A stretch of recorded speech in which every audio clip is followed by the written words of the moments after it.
that Thomas Wittling, Managing Director of Germany, is sharing the 50 years of success and the future to come. Thank you very much. Thomas, thanks. So the Germans always a little bit different, so the microphone on my hand. So welcome to a short story, a story about the presence of Gorenje in the German market about 50 years.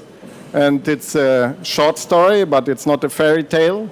So it's reality, and it's a story with a happy end. And if you are under time pressure, and we are always, you have to go forward directly to the end of the story.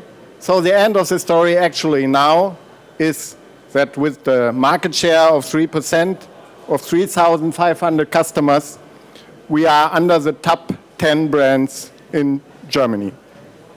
So we are very satisfied with 50 years of growing.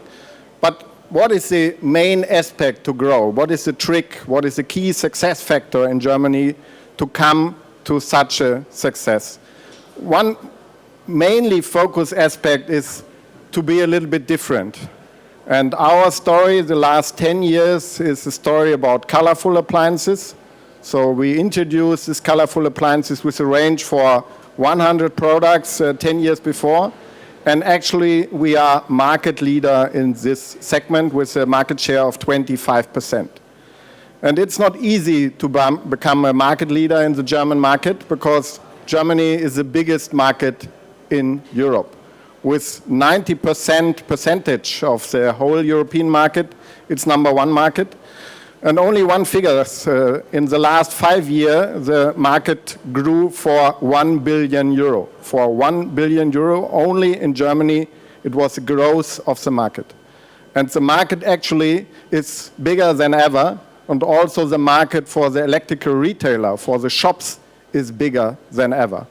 The volume of the internet share is more or less 20%, but 80% from this market is bigger than 5 years before in the past, the whole market. So also the electrical retailer has the potential in this market to grow. And also for Gorenje, this market is number one. So with 20% of the volumes of the Gorenje Group, Germany is number one market for the Gorenje Group. And so we are very proud and we are very focused in Germany to be the number one market for Gorenje. And if you are looking to our revenues in the last 10 years, we tripled our revenues from more or less 50 million euros to 160 million euros. So that will be the end of this year, 2016. It's a few months to go, so we have to a little bit hurry up to reach it, but it's possible. And that's one aspect you have to mention. The other one is the brand awareness. So in Germany, there are more or less 50 brands with major domestic appliances. And you have to be successful if you are a well-known brand.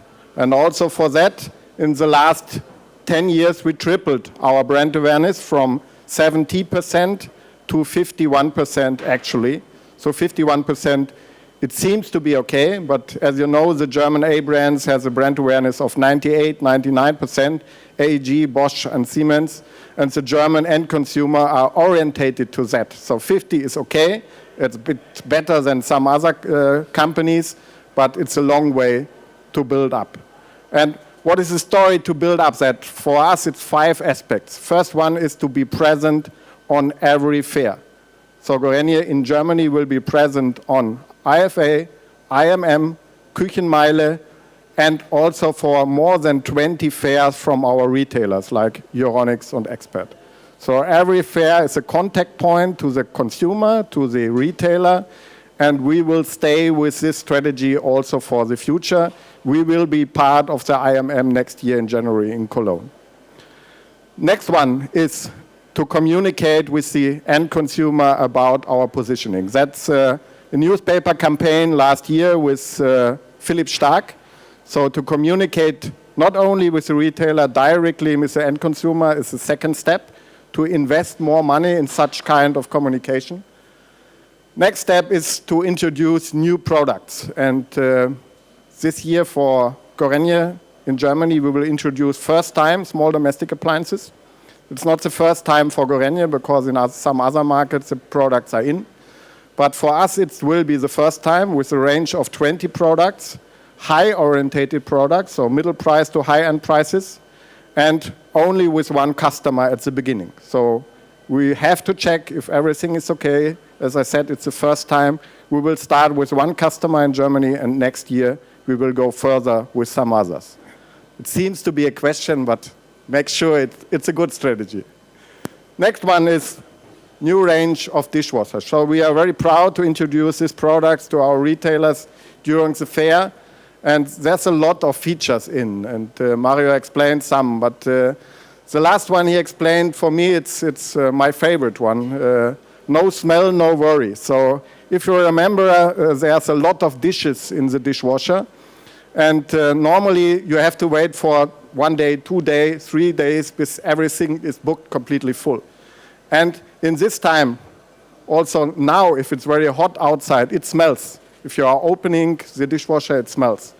And in our new dishwashers, there's a motor with a ionizer inside. Every 5 minutes, the motor is going on. It's not loud, it's not energy efficiency. It's okay for the end consumer to listen. And if you then open the dishwasher, there's no smell. And that's one favorite aspect. Today we have our kickoff meeting with our salesman, and I hope every salesman can communicate this feature to the retailers. Next one is our campaigns. Actually, we have our biggest campaign we ever had in Germany, 50 years of experience cooling. There are 3 appliances in for, as you see, the German flag, 50 years. It's a long time also for cooling, and we are very proud. And positive aspect for this campaign, because it's very successful, is the 5th and the last one, the quality of the product. So Stiftung Warentest, very famous in Germany, said that one of these products is part of the 50 years campaign is Stiftung Warentest Gut, recommendation of the Stiftung Warentest for cooling appliances for Germany. And this in combination with our campaign, that's kind of our success story. Last slide is the happy end.